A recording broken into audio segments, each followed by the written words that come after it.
Hey everybody, it is the recap. We have actually, I'll give you a little extra time. We have the 30-minute recap right here on falling in love with your business. And I'm always glad to see you. Let me get my share screen up for you, and we will get right into class. So thank you again for coming. NW2 was named by all of you. Network equals net worth. And that is why it is called that. A business mastermind means that when all of us come together, a new mind is created. And that part is really fun. So today's theme is fall in love with your business. We are going to do a faster version. So if you want the long version, go over to NW2 and find that. So this is the 30-minute quick, get through all of our slides. So thank you for being here and falling in love with your business again. Some of you know us from Rich Chicks, and others of you know from me from Mikeworth Consulting. And today we're going to really talk about kind of here's the agenda. Again, if I'm going too fast, you can just use your phone and just take a screenshot of any of what we're talking about. But the first part I'm just going to go through is just reflection, identify, kind of invite you to do that self-reflection. Then we're going to look at delegation and collaboration and creating a game plan and sustaining for passion. And I think that's for many of you, because the majority of you know me regularly, right? The people that view our videos are people that are coming to class regularly, that know me personally, and that are hanging around in general. So we're going to really be talking about how how to do all of the little things. And the first thing is just reflecting in on your business. And when I say that, it's really assessing the relationship that you're in right now. Are you loving it? Are you hating it? What are the things that are here? Recognizing disconnection and burnout. I have another slide on that. And then reflecting on the aspects of your business that bring you joy, that not everything about small business ownership is terrible. And I will tell you that when I think about burnout, I remind everybody, why why do you want to do all of the work to not burn out? Well, it's because burnout is a thief. It takes away all of your agency. So, and remember, agency is that ability to have to opt in, right? To move towards something. So burnout, it's not technically a medical condition, but it is something that I just don't care for because it makes us question our value of our work. It makes us really find a hardened road to be able to find satisfaction. And again, it's that agency, it's the willingness to approach. And when it robs us of agency, it means that it's hard to find satisfaction in really basic things. So when you think about burnout and why do you want to invest in your own love affair, this life is your love affair. And lucky you, lucky you. But mojo is fire energy, right? And when you read what we wrote about today's class, it was, right, get your mojo back. Mojo is fire energy. And and the question that I asked people is like, is it the business that feels lackluster? Or is it the inner dialogue on many topics in your life? And that's a really key piece of information of, am I just bored with business or am I bored with every part of my life? Because those two are very different. So sometimes we are bored because we need to grow. You may have some other things that you're ready to emotionally bond with. So I would take that temperature and, right, it is, we're looking to have that agency. That agency is that feeling and it's that internal desire to actively approach. I'm going to go in. And when we think about falling out of love, some of the things that I really ask people to identify is, well, what do you want? Are you looking to quit? Are you looking to sell your business? Do you want to switch it? Do you want to reframe? Do you not have enough benefit? Do you need more time off? Do you need more collaboration? Do you need it to be less of a hassle? Do you need to just change the pattern? Do you need an accountability partner? Do you need a business partner? Should you retire? Should you reinvest or reinvent or pivot or go deeper or relocate? There are so many options to a love affair. So when we're looking at this, I do want you, this is one of those frames that I would take a picture of because I think it's really helpful to understand what it is that you've fallen in love with or out of love with. And what made us break that bond. And when if you never loved your business, well, okay, that we should talk about that differently. That's a different class. But if you used to like your business and you don't like it anymore, we really have to look at that love bond. And remember, I've been doing this for 25 years. And so when you think about that, right? So that just so you know, that's 50,000 hours of my life I've spent on having conversations like this. And for many people, that's about a lack of clarity. And that's the number one is that they're not clear about what they're doing, where they're going, and what's fulfilling them. And that's really basic goal planning. So if you haven't seen in our 12-week year accountability group, that might be very helpful for you. You're already in our NW2 group. If you're watching this as a replay and you're not in our accountability group, in our mastermind group, you should join. It's not expensive and it's really helpful. It also can be conflicts. Sometimes people are sick of doing business because they just had too much conflict. We just had a property that went on the market because that business owner had some bad press, and they were like, "I'm done. I'm not doing it anymore." And he walked away from a successful business because he just couldn't deal with all of the ramifications of that bad press. So even though it wasn't merited. And so sometimes it is that there's conflict in our workplace, in our environment, in the business itself. Sometimes there's just not enough of a reward. Sometimes it's the lack of support. I remind people that being an entrepreneur can be very lonely because you are in it all. It's all on you. So sometimes it's the inability to balance that I've got too much work to do and not enough this. People just sometimes feel out of control. So I would think about what it is that you are not enjoying. And I put this up for a reason, this next slide of loving and losing are just one letter apart, but they have very different paths. So this slide will come up again, but the journal question that a lot of you may want to look at is what has been lost? When we look at a love affair, it is to really look at what has been lost.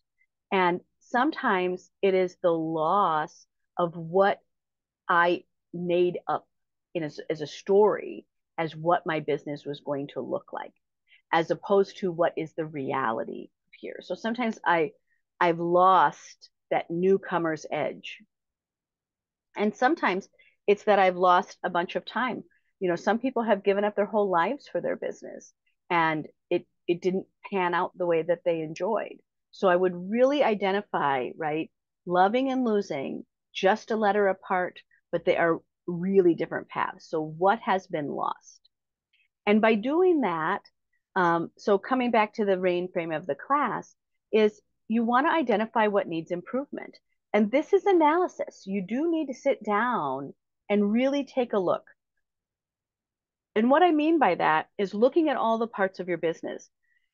Sometimes, because I'm a numbers geek, right, a lot of problems happen in accounting. So a lot of times people are really doing a terrible job of accounting, or they don't have a solid accounting backdrop. But accounting is a really key part. So when you start looking at the parts of your business, are you enjoying the accounting? Are you not enjoying the face-to-face? Are you not doing the planning? What is it? And start identifying first, not the things you hate, but the things you love. So, right. And so start thinking about what you don't enjoy, because that might be visceral, but I really would make a separate list. What do you enjoy? And then I would pinpoint the areas that really need growth and improvement that you can participate in. So, an example would be new customers, or an example would be reaching out. An example would be, really working on how you're doing outreach to people. One of the things that I tell people is that, I do an enormous amount of work on a text. So I'm texting constantly. So, you may want to find a better system to text, and assess the benefits of collaborating with others. It is the fastest way to to pile in new, thoughtful, loving, gracious, delicious energy is just to hang out with your friends who are like that and other businesses who are like that. So I would think about a quick collaboration list. And I would scale all of that conversation in this piece. What you're looking for out of this is the picture on to the right, which is you want that golden apple of love. You want to just, I want to bite into it and have it be delicious. So it's a really fair question to say, what would make me like, what is the golden apple of delicious that I want? And a lot of times we have things that are sweet. We like things that are a little bit more cupcakey and a little bit bigger. Some people like a whole pie menagerie, but what we're really looking for is that love affair, that golden apple of joy. And you have to be able to do something that makes you really excited. And one of the things that I remind people about is they forget that being meh, right? Meh, meh. By being the same, it costs you something. And in some cases, it costs you everything because people, it's really easy for 1 year to go by. It's really easy for 10 years to go by. It's really easy to have said, I'm going to start that newsletter next year. And it's now 10 years later. There have been many, many, many, many businesses over the years that people have just let things go. And I will tell you that staying the same costs you something. And so one of the things that I will remind people about is just a really simple piece of math, right? If you had $40,000 more in a year, and I said to you, we'll make $40,000 more in your business, but it has to go into your retirement. What would $400,000 in retirement feel like? Would that be a great improvement? And that is what we're talking about, that over time, having whatever amount it is that you are capable of earning and not earning, it costs you something. I have a business that is a little shop, and they used to do 1.2 million, and then they got slower and slower and slower and slower, and they didn't heed the advice. And I sat down with them and I said, look, you guys are losing $400,000 of capability every year for 5 years. And they're like, oh my gosh. I said, it's $2 million to hold still. Stop doing that, right? Stop doing that. So it costs you something to stay the same. And I do need you to think about that. The other thing that's very interesting about people who fall out of love is sometimes they can't sustain the relationship that they built because they were masking. And when we look at masking, it is that you are anyone who's neurodivergent. I'm neurodivergent, so that's an easy one for me. But anyone who's neurodivergent, right? We try to look normal all the time, and we're not. So, right, sometimes masking is that you sometimes falling out of love in a business is because you're masking and you just can't take it anymore. And that's something that I want you to think about. That masking is when you are prioritizing a social image of what you think people see, and you're paying an expense for it in some other way. So it is to say, one of the first things I had to get out of was pretending that I wrote my own emails because they're hard for me. So, when Chat GPT came, it was like, oh, thank you. Thank you so much. Right. Because they can give me a structure and a set, and I can at least get a somewhat of a start on an email. So when you're looking at masking, a lot of times people are masking something. And you can be masking not just be as a neurodivergent, but you can be masking as someone who is trying to be something that you think you're not, that there's just something that's not in agreement on your internal identity. So it's something to really look at. So are you masking?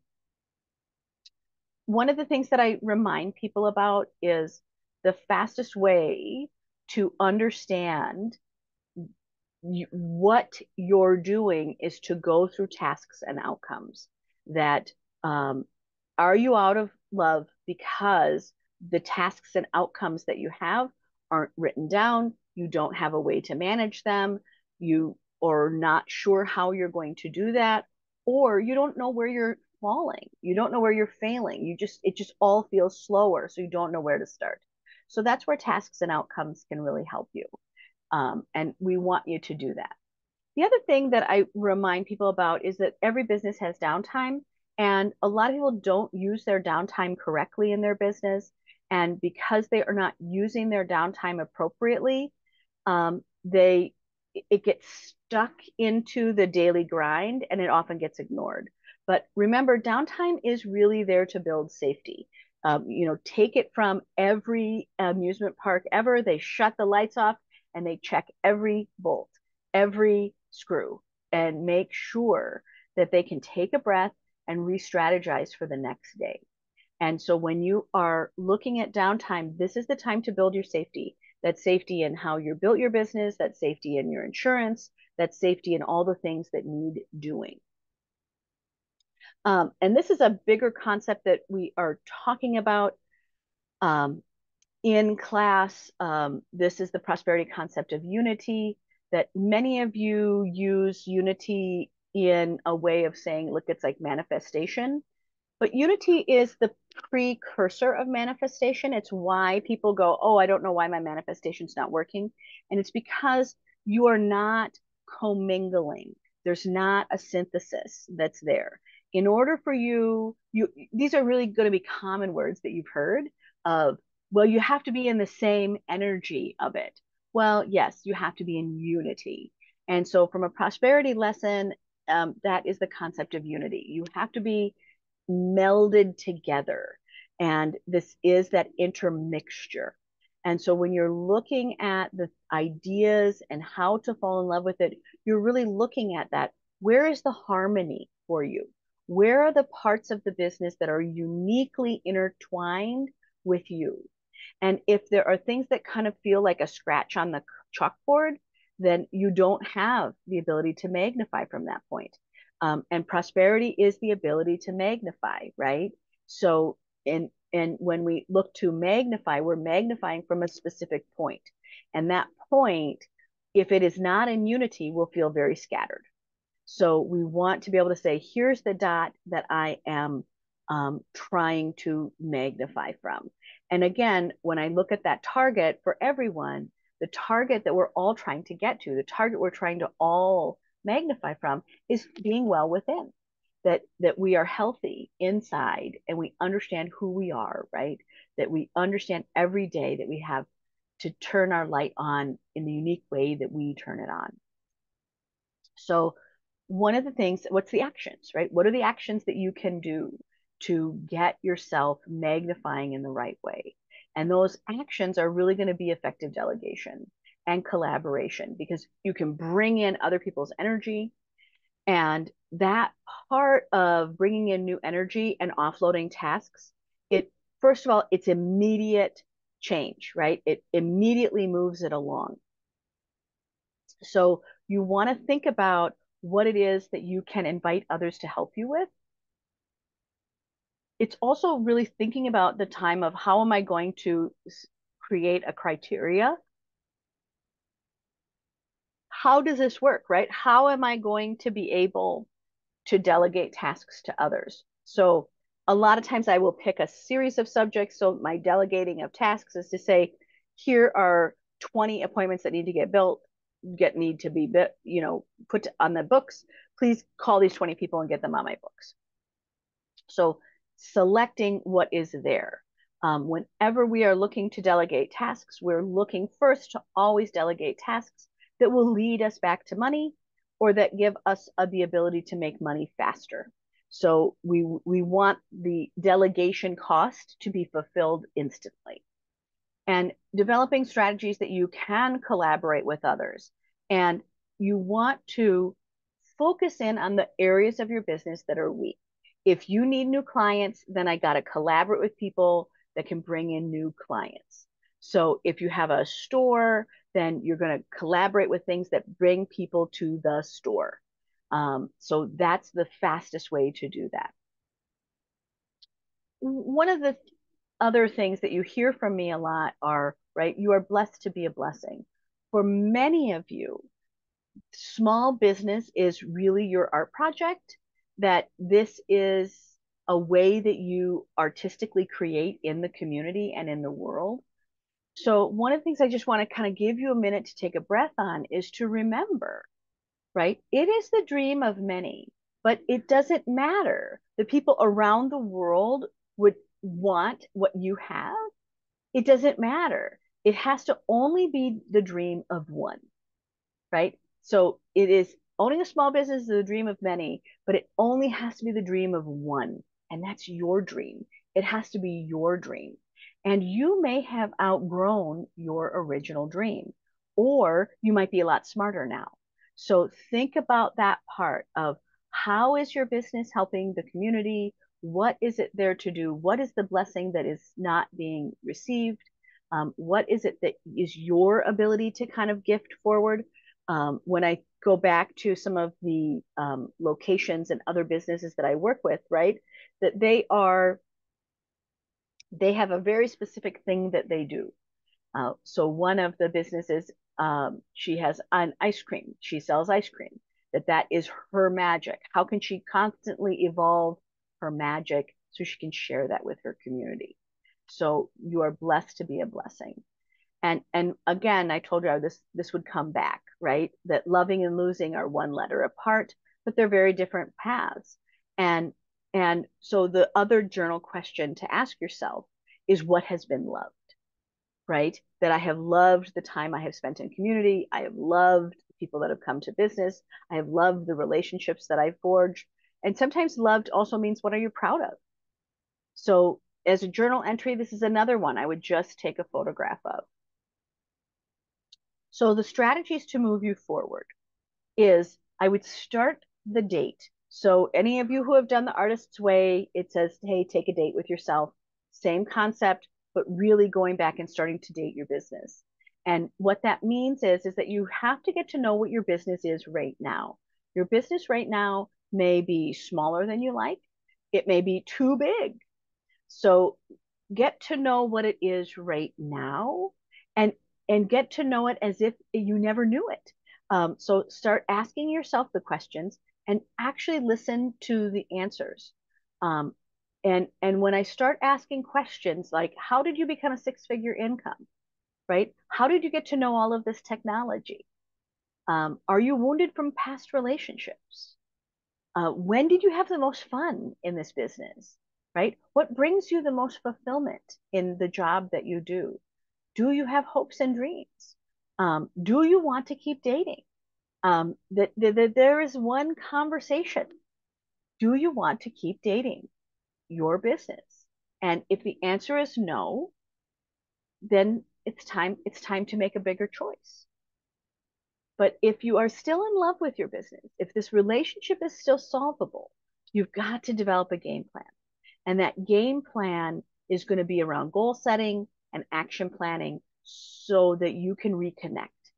And that's creating a vision for your business, creating a vision that aligns with your passions and your strengths. And you may need to get to know your own passions and strengths again. So think about what it is that you want um, from that business, right? What is it that you need to be able to connect with? And then really work on those implementation strategies. We all win based on implementation. We have to go. You have to make it work. So think about your implementation. The first one that I do, especially if we are just kind of lunching and goofing around, is to hashtag yourself. And this is where you can do it on your phone. It's really funny, which is right, Weird and Wild, going to Greece, right? I would just start randomly hashtagging the things that come to mind as you're dating your business, as that you're going, okay, this is what I've got to, I need a prosperity business partner. But I would just start hashtagging ideas and things like that as a fun way to just play with the idea. And the other thing I would do is define what is luscious on your journey. The things that have been completely velvety delicious on your path. And that's what you want to find out is what has been luscious in your journey.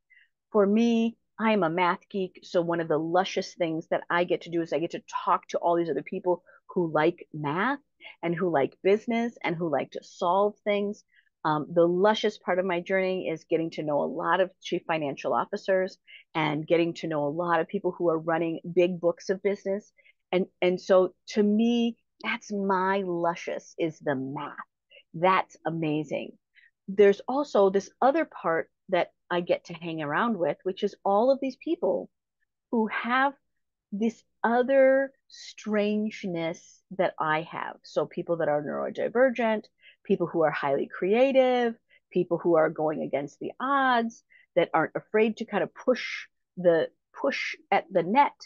That is luscious to me, is these relationships and people who are willing to really take a chance, who are willing to put it all on as a risk. And that was a key indicator, by the way. So one of the key indicators of, are you an entrepreneur? Are you not?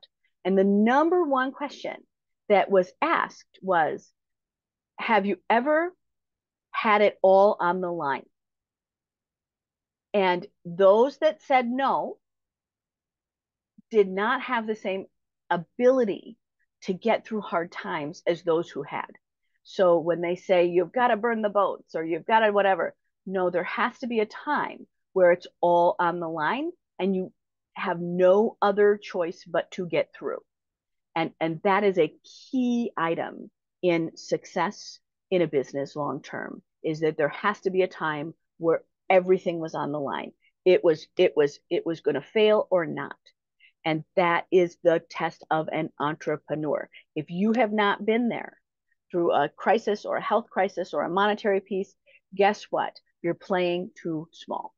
That you've got to get into that mind space where you can't go anywhere but up.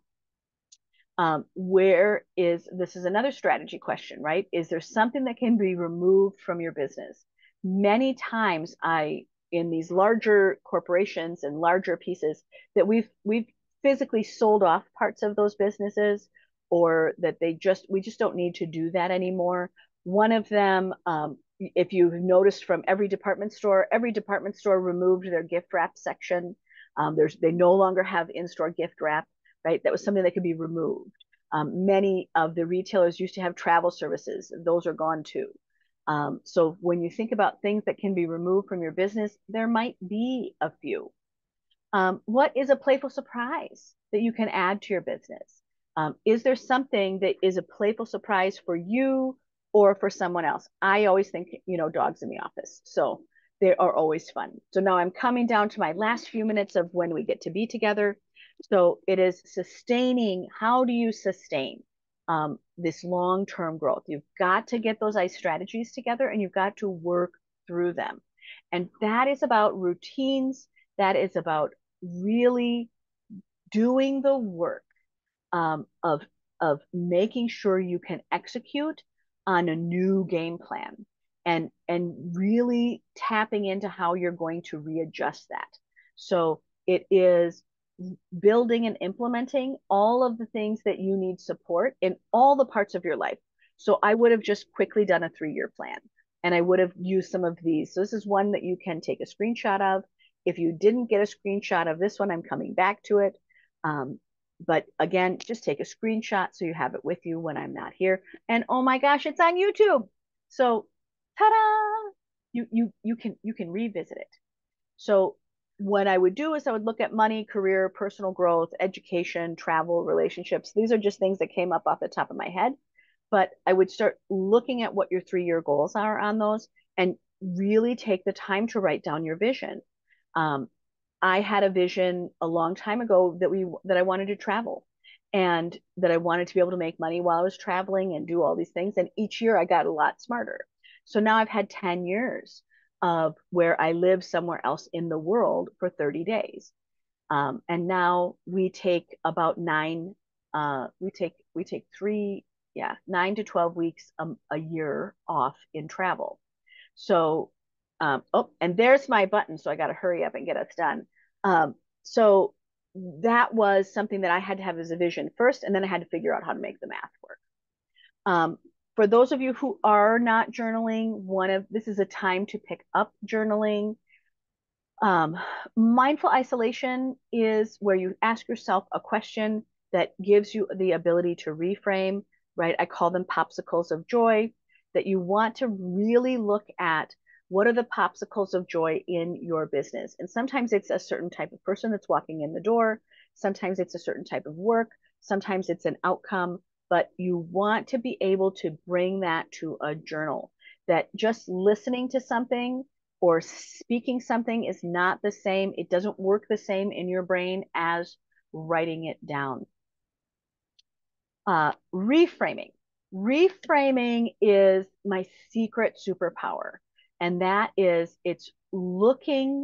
um, it's looking for how you understand a reward. A reward is only so what's a reward for you might not be a reward for me, right? And something might be a reward, but I don't see it as a reward. I see it as something else, right? It's only a reward. A reward is only viewed as something special or spectacular if it has meaning and context.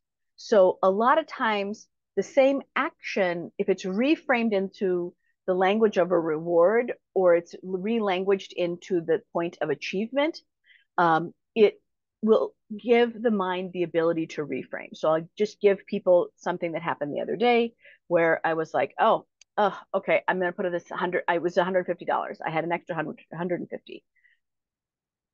I'm just going to throw that into savings. And I went, oh, that doesn't feel very exciting. That just feels like, Puh. And then I went, oh, look, that's 30% of a future car payment right there because I'm saving for a car.